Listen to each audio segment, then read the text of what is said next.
की praise Lord. आज परमेश्वर का धन्यवाद करते हैं इस अच्छे दिन के लिए कि परमेश्वर ने ये दिन दिया कि हम इस दिन में मिल कर के परमेश्वर के वचन के द्वारा महिमा कर सकें। और आपका बहुत स्वागत है इस होली वर्ड चैनल में, जिसके मार्फत से हम एक दूसरे के सामने जमा होते हैं और परमेश्वर के वचन की महिमा करने पाते हैं। बहुत धन्यवाद देते हैं परमेश्वर का कि उसने ये अवसर दिया है कि इस चैनल के द्वारा हम परमेश्वर की महिमा को प्रकट कर सकें। आइए, आज का जो मैंने टॉपिक लिया है वो मेरे लिए भी बहुत ज़रूरी टॉपिक है और आप विश्वासियों के लिए भी बहुत ज़रूरी है, क्योंकि अगर हम परमेश्वर पर विश्वास करते हैं तो उसके वचन पर भी विश्वास करते हैं, उसकी बातों पर भी विश्वास करते हैं। और सबसे बड़ी बात, परमेश्वर ने अपने वादे के रूप में, अपने वचन के रूप में हमें ये धर्मशास्त्र दिया है, और जब हम इसे पढ़ते हैं तो हम अपने जीवन में बरकत को पाने पाते हैं। आज का मेरा टॉपिक यही है कि हम परमेश्वर के बाइबल को या बाइबल कैसे पढ़ना शुरू करें, परमेश्वर का वचन कैसे पढ़ें, बाइबल कैसे पढ़ना शुरू करें। आज का जो मेरा टॉपिक है, बाइबल पढ़ना कैसे शुरू करें। और इस टॉपिक के वसीले से आज मैं आपको 5 सुझाव दूंगा जिसके द्वारा आप सीखने पाएंगे कि हमें बाइबल पढ़ना कैसे शुरू करना है, ताकि मसीही ज़िंदगी अच्छी ज़िंदगी होने पाए, आनंद की ज़िंदगी होने पाए। हम एक गीत गाते हैं, मसीही ज़िंदगी आनंद की ज़िंदगी है जिसका दाता यीशु मसीह जी। मसीही ज़िंदगी आनंद की ज़िंदगी है, और इस आनंद की ज़िंदगी का और लुत्फ़ उठाने के लिए हमें परमेश्वर के वचन को पढ़ना या धर्मशास्त्र पर मनन करना बहुत ज़रूरी है। आज मैं और आप इसी बातों पर विचार करेंगे कि हम बाइबल पढ़ना कैसे शुरू करें। 5 सुझावों के द्वारा बाइबल पढ़ना शुरू करें और परमेश्वर की महिमा को अपने जीवन में देखें। आज एक एग्जाम्पल, एक आयत जो मैंने ली है वहाँ से हम शुरू करेंगे, इसका आगाज़ करेंगे। और मैंने ली है लूका रचित सुसमाचार, उसका 10 अध्याय और उसके 25 और 26 पद को मैं आपके लिए पढ़ूंगा। और ये दृष्टांत आप सुन चुके हैं, ये दृष्टांत आप समझ चुके हैं। और यहाँ पर कुछ इस तरीके से परमेश्वर का वचन कह रहा है, लूका 10 उसके 25 से 26 पद में। और देखो, एक व्यवस्थापक उठा और ये कहकर उसकी परीक्षा करने लगा कि हे गुरु, अनंत जीवन का वारिस होने के लिए क्या करूं? और यहाँ पर क्वेश्चन मार्क लगाया। उसने एक क्वेश्चन किया कि कैसे मैं परमेश्वर तेरे वचन राज्य का वारिस हो सकता हूँ अनंत जीवन का। और 26वें पद में लिखा है, उसने उससे कहा कि व्यवस्था में क्या लिखा है? यीशु मसीह ने व्यवस्थापक से कहा, व्यवस्था में क्या लिखा है, तू कैसे पढ़ता है? इस बात पर आपका जिक्र लेना जाना मांगते हैं। यीशु मसीह एक व्यवस्थापक, जो व्यवस्था का पढ़ने वाला है, उससे कह रहा है तू कैसे पढ़ता है। इसका मतलब ये है कि उसे धर्मशास्त्र पढ़ना सही से नहीं आया, वो सही से धर्मशास्त्र नहीं पढ़ पाया है, सही से उसने परमेश्वर के वचन को मनन नहीं किया है, सही से उसने परमेश्वर की बातों पर ध्यान नहीं दिया है, सही से उसने वचन को अपने जीवन में बसने नहीं दिया है। इसलिए प्रभु यीशु मसीह खुद उससे कह रहे हैं, तू कैसे पढ़ता है। इसका मतलब ये है कि अगर वो सही से परमेश्वर के बाइबल को पढ़ना शुरू करता या सही से परमेश्वर के धर्मशास्त्र को पढ़ना शुरू करता, तो वो सीख जाता कि अनंत जीवन कैसे मिलता है। आज विश्वासियों, मेरे और आपके लिए ये मौका है कि मैं और आप आज सीखेंगे कि बाइबल कैसे पढ़ना शुरू करें, ताकि मैं और आप परमेश्वर की बातों में अंश बांश करके बढ़ते जाएं और हमारे जीवन से प्रभु यीशु मसीह के नाम की महिमा हो। आज मैं आपको 5 सुझाव दूंगा कि बाइबल पढ़ना कैसे शुरू करें, बाइबल पढ़ना कैसे शुरू करें, बाइबल को किस तरीके से हम इंटरेस्टिंग बना सकते हैं। बहुत सी बार जब हम कोई और मैगज़ीन पढ़ते हैं, कोई कॉमिक्स पढ़ते हैं, बड़े इंटरेस्ट के साथ पढ़ते हैं ना, बड़ा उसमें लग के पढ़ते हैं कि अरे ये इसमें कैरेक्टर है, बहुत अच्छी उपन्यास है और इसमें ऐसा लिखा, और हम खो जाते हैं। लेकिन आज मैं आपको ये 5 सुझाव दूंगा। अगर इन 5 सुझावों को आपने अपने जीवन में लागू किया और इसके हिसाब से धर्मशास्त्र को पढ़ना शुरू किया, तो पक्का आप परमेश्वर को और जानने पाएंगे, परमेश्वर का आत्मा आपको और सिखाने पाएगा, आप और परमेश्वर में बरकत हासिल करने पाएंगे, ताकि आपके जीवन में परमेश्वर की महिमा प्रकट होने पाए। 5 सुझाव, और पहला सुझाव ये है, परमेश्वर के वचन को पढ़ने का या वचन को या बाइबल को पढ़ना शुरू करने का पहला सुझाव ये है, सुझाव नंबर 1, अच्छा माहौल चुनिए। जब आप परमेश्वर के वचन को पढ़ना शुरू करने जा रहे हैं, परमेश्वर के धर्मशास्त्र का मनन करने जा रहे हैं, तो आप सबसे पहले काम ये करें कि आपका माहौल अच्छा होना चाहिए। अच्छे माहौल का सेंस ये है कि जब आप परमेश्वर के वचन को पढ़ें तो एक शांत माहौल हो, एक अच्छा माहौल हो, ताकि कोई भी भटकाने वाली चीज़ आपके आसपास ना हो। जब भटकाने वाली चीज़ आपके पास होगी तो आप परमेश्वर के वचन में के माहौल में प्रवेश नहीं कर पाएंगे, परमेश्वर के ग्रंथ को अच्छे से सीख नहीं पाएंगे। और इसलिए जो मैंने पहला सुझाव लिया है वो ये कि अच्छा माहौल चुनिए। आपके आसपास का माहौल, जब आप जहाँ पर धर्मशास्त्र वचन को लेकर बैठे हैं, वहाँ पर आसपास का माहौल बहुत शांत होना चाहिए, बहुत अच्छा होना चाहिए, ताकि आप परमेश्वर के वचन में जो भी पढ़ें वो आप उस पर ध्यान दे सकें और वो आपको अच्छे से समझ में आ सके। पहला कि आपका माहौल अच्छा होना चाहिए, कोई भी भरमारे वाली चीज़ आपके पास ना हो। जैसे छोटा सा एग्जांपल हम ले सकते हैं, मोबाइल। आप मोबाइल हटा दीजिए। बहुत से लोग ये कहते हैं कि मोबाइल में आजकल बाइबल है तो हम बाइबल नहीं पढ़ते, मोबाइल से ही देख लेते हैं। नहीं नहीं नहीं, ये गलत है।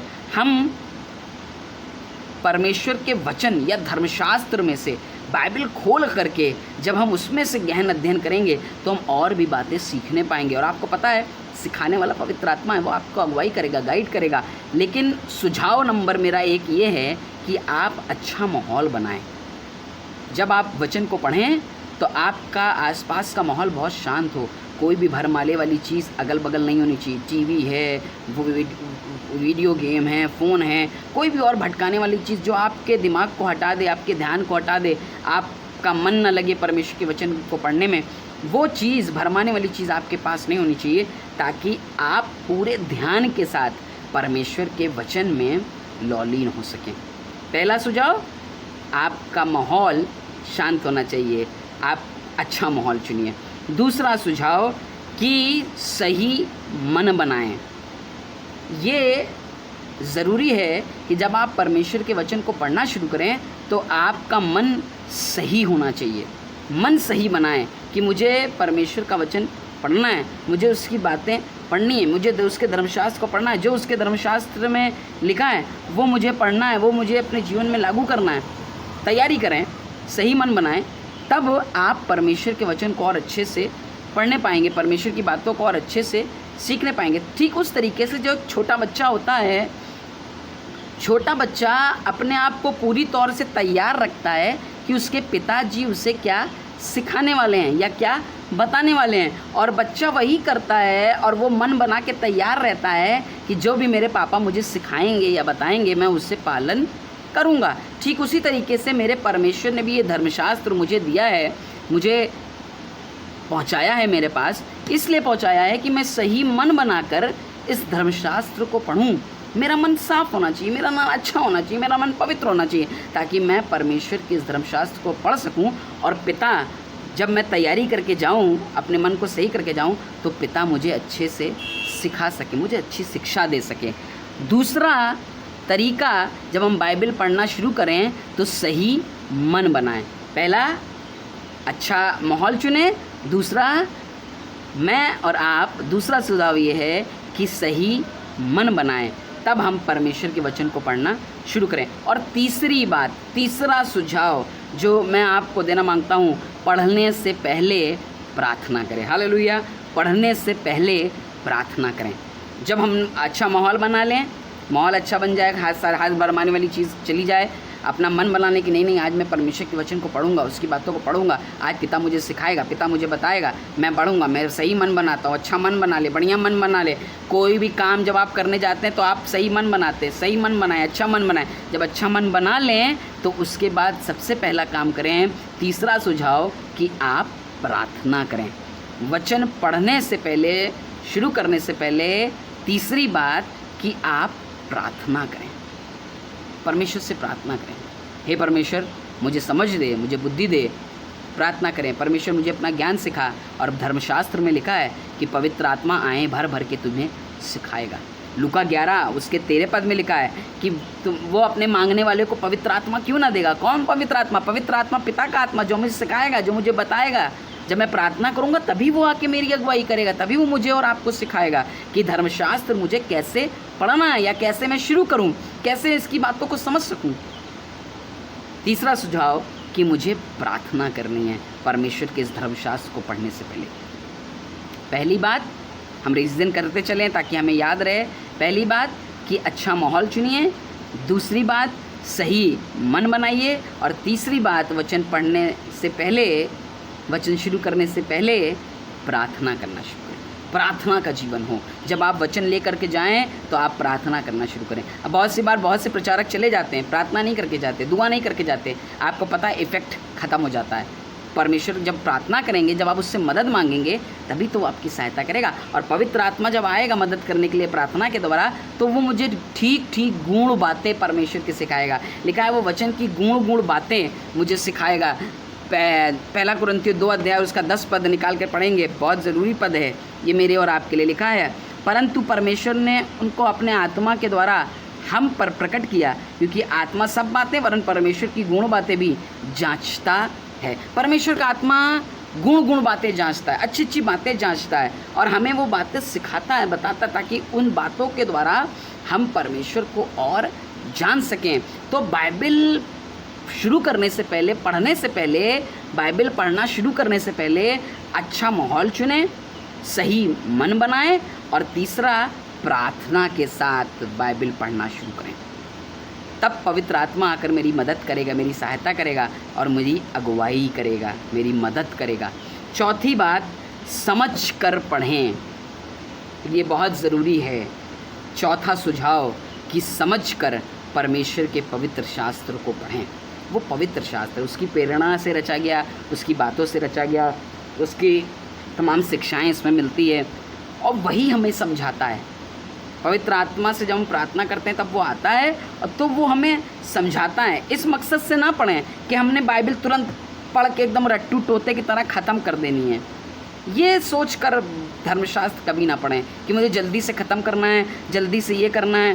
पर बाइबल पढ़ने से पहले समझने ज़रूरी है, परमेश्वर के वचन को समझना ज़रूरी है। समझें क्या कि जिस इंसान के बारे में हम धर्मशास्त्र में पढ़ रहे हैं, मैं इसके जैसा हो जाऊं। समझे ये कि इसके अंदर कौन कौन सा गुण है, ये कैसे अपने अंदर ये गुण को लेकर आया, इस चीज़ों को समझें। परमेश्वर के वचन की गहराई को समझें, परमेश्वर के वचन की बातों को समझें। ये आयत हमें क्या सिखा रही है, उस आयत की बातों को समझें। ये पौलुस का कैरेक्टर, ये दाऊद का कैरेक्टर हमें क्या सिखा रहा है, क्या बता रहा है, इन बातों को समझें और समझकर परमेश्वर के धर्मशास्त्र को पढ़ें। तब हम परमेश्वर में और बढ़ते जाएंगे। समझ कर पढ़ें। चौथा सुझाव, समझ कर परमेश्वर की बातों को पढ़ें। समझ कर ये पढ़ें कि जिस इंसान के बारे में आप पढ़ रहे हैं, जिस इंसान के बारे में आप जान रहे हैं, समझ रहे हैं कि वो इंसान क्या काम ऐसा करता है कि परमेश्वर उसे आशीष दे रहा है। पतरस ने क्या काम ऐसा किया कि उसकी परछाई से लोग चंगे हो गए। समझिए, धर्मशास्त्र में इसको समझिए, तब पढ़िए, और परमेश्वर आपको जागृत करेगा, आपको सिखाएगा। कहिए परमेश्वर मेरे अंदर ये वाला गुण आए, पतरस के अंदर जो अच्छी क्वालिटी थी मेरे अंदर आए, पौलुस के अंदर जो अच्छी अच्छी क्वालिटी थी मेरे अंदर, दाऊद के अंदर जो अच्छी क्वालिटी थी मेरे अंदर आए। समझिए, पढ़िए, उसके जैसे गुण अपने अंदर लाने की कोशिश करिए। समझ कर पढ़िए कि परमेश्वर का वचन क्या क्या समझा रहा है, क्या क्या बता रहा है। लिखा हर पवित्र शास्त्र उसकी प्रेरणा से रचा गया है, और उपदेश और समझाने के लिए, परमेश्वर का पवित्र शास्त्र मुझे समझाने के लिए कि मैं क्या कर रहा हूँ, कैसे पढ़ना चाहिए, क्या ज़रूरी है, मुझे क्या करना है, इस चीज़ को भी समझने की बहुत ज़रूरत है। जब मैं पवित्र शास्त्र पढ़ना शुरू करूँ तो समझ कर पढ़ूँ कि ये वचन मुझे क्या बता रहा है। बहुत सी बार लोग कहीं से भी उठा के पढ़ देते हैं। एक बार एक इंसान थे, और ये किस्सा है, और एक बार एक इंसान थे, वो रोज़ सुबह उठते थे और बाइबल खोलते थे, कहीं से भी उठा के रट्टू तुरते की तरह पढ़ देते थे, जो भी पद खुला पढ़ देते थे। एक दिन उन्होंने खोला, वहाँ पर लिखा था कि एक वर मैंने यहोवा से मांगा, उसके यत्न में लगा रहूँगा कि ज़िंदगी भर मैं परमेश्वर के भवन में बनने पाऊँ। उन्होंने वैसे ही किया, मैं परमेश्वर के भवन में रहने पाऊँ। फिर एक दिन उन्होंने खोला तो वहाँ पर लिखा था परमेश्वर आसमान की ज़रों के खोलकर अपरंपार आशीषों की वर्षा करेगा। उन्होंने वो भी बातें अपने जीवन में लागू की। एक दिन वो पढ़ रहे थे और वहाँ पर लिखा है कि यहूदा ने फांसी लगा ली। इसका मतलब कि अचानक से कुछ भी खुल जाए और मुझसे पढ़ दें, वो मेरे लिए नहीं है। पर समझ के पढ़ें परमेश्वर का वचन क्या कह रहा है, समझ कर पढ़ें। कोई भी चीज़ कहीं से भी निकल गई, हमने पढ़ दी, नहीं नहीं नहीं नहीं, हमें धर्मशास्त्र को समझ कर पढ़ना है। एक शुरुआती तरीका बनाएं। पहला, अच्छा माहौल बनाएं। दूसरा, सही मन बनाएं। तीसरा, प्रार्थना करने के द्वारा परमेश्वर के वचन को पढ़ना शुरू करें। और चौथा, समझ कर कि ये कैरेक्टर, ये बात या ये आयत क्या बता रही है, क्या समझा रही है, इन बातों को जीवन में लागू करके समझ कर पढ़ें। तब आप परमेश्वर के वचन को और अच्छे से गहन अध्ययन करने पाएंगे और आप परमेश्वर की बरकत को अपने जीवन में देखने पाएंगे। जो वचन पर मन लगाता है वो जीवन को पाता है। इसलिए ज़रूरी है कि हम इस धर्मशास्त्र के वचनों को अच्छे से पढ़ें, सही तरीके से पढ़ें। नहीं तो यीशु मसीह मुझे और आपको भी कह देगा, तू कैसे पढ़ता है, तुम कैसे पढ़ते हो। पांचवा सुझाव जो मेरे और आपके लिए ज़रूरी है कि कुछ लक्ष्य बनाएं। पांचवी बात, जब हम परमेश्वर के वचन को पढ़ रहे हैं तो हम एक लक्ष्य बनाएं। अगर आप चाहते हैं कि आपकी ज़िंदगी में परमेश्वर का वचन फ़ायदेमंद हो तो कुछ ऐसा सीखने के बारे में सोचें जो आपके जीवन को अच्छा कर देगा। एग्ज़ाम्पल के तौर पर कुछ ये सीखें कि हाँ, मैं एक अच्छा इंसान बन जाऊंगा, मैं एक अच्छा पति बनूंगा, मैं एक अच्छा सेवक बन जाऊंगा, मैं अच्छा चरवाहा बन जाऊंगा, मैं एक अच्छा बाप बन जाऊंगा। ये समझ कर कुछ एक लक्ष्य बना लें कि मुझे एक अच्छा पिता बनना है, और तब सोच कर पढ़ें तो वो परमेश्वर का वचन आपको एक अच्छा पिता बनाएगा। सोच कर पढ़ें कि मुझे एक अच्छा सेवक बनना है तो परमेश्वर का वचन आपको एक अच्छे सेवक की तरह गाइड करेगा, बताएगा, सिखाएगा। तो कुछ लक्ष्य बनाएं, कोई एक लक्ष्य बनाएं, ताकि आप जब लक्ष्य बनाएंगे तब परमेश्वर का वचन आपको गाइड करेगा, आपको सिखाएगा। और बिना लक्ष्य के या बिना दर्शन के लोग बर्बाद हो जाते हैं। इसीलिए लक्ष्य बनाना बहुत ज़रूरी है। ठीक उस तरीके से जब कोई धावक दौड़ता है तो एक रेस की सीमा होती है, 100 मीटर, 50 मीटर, 110 मीटर, 500 मीटर। उसका एक लक्ष्य होता है कि मुझे इतनी दूर तक जाना है, अचीव करना है, फिर लौट कर आना है, मैं जीत जाऊंगा, इतने दूर इतने मिनट में मुझे अचीव करना है। तो एक लक्ष्य बनाना बहुत ज़रूरी है। और जब मैं और आप भी बाइबल शुरू पढ़ने से पहले लक्ष्य बनाएंगे तो मैं और आप परमेश्वर के वचन को और अच्छे से पढ़ने पाएंगे।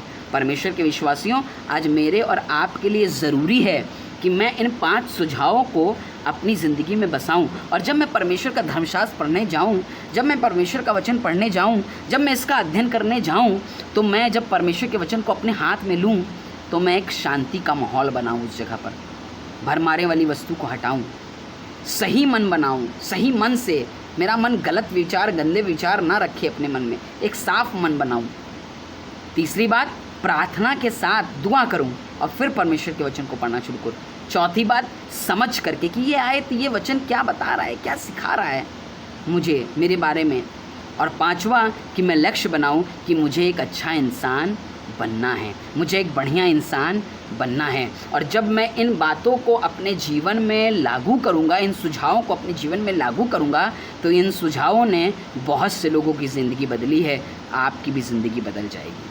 आज इन 5 सुझावों को अपने ज़िंदगियों में बसा लें। अगर आप नए विश्वासी हैं, पुराने विश्वासी हैं, बहुत सालों से परमेश्वर के वचन को जानते हैं, अभी तक कोई वचन आप उस पर चल नहीं पाएँ, आप उस पर पालन नहीं कर पाएँ, आप उन चीज़ों पर स्थिर नहीं रह पाएँ, तो ज़रूरी है कि आज इन 5 सुझावों को अपनी ज़िंदगी में बसा लें। और जब भी परमेश्वर के वचन को पढ़ें तो इन 5 सुझावों को याद रखें कि शांति का माहौल बनाएं, भरमाने वाली वस्तु को हटाएं, शांति का माहौल बना कर रखें, मन को साफ करें, अच्छा करें, प्रार्थना के साथ परमेश्वर के वचन को पढ़ें और समझ कर पढ़ें कि परमेश्वर का वचन क्या कह रहा है, और एक लक्ष्य बनाएं कि मुझे अच्छा इंसान बनना है।